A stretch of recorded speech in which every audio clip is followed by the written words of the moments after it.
Syahnaz Sadiqah dihujat gegara sibuk jualan daripada minta maaf ke Lady Nayoan. Syahnaz Sadiqah asyik berjualan daripada minta maaf ke Lady Nayoan terkait dengan perselingkuhannya dengan artis FTV, Randy Kejayanet.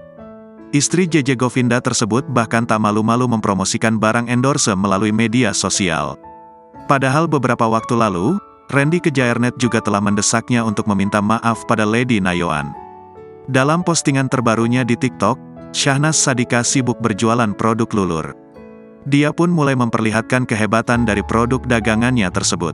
Sontak saja, unggahannya tersebut ramai dibanjiri komentar netizen. Banyak warganet yang menyangkut pautkan dengan kasusnya dengan Lady Nayoan. Pasalnya diketahui Syahnaz Sadiqah masih belum meminta maaf pada istri Randy Kejayanet setelah berselingkuh. Bukan hanya itu, ada pula yang menyebut istri JJ Govinda tidak memiliki rasa malu masih berani muncul meski telah menghancurkan rumah tangga orang lain. Alhasil, hujatan dan sindiran pun banyak diterima oleh adik Raffi Ahmad.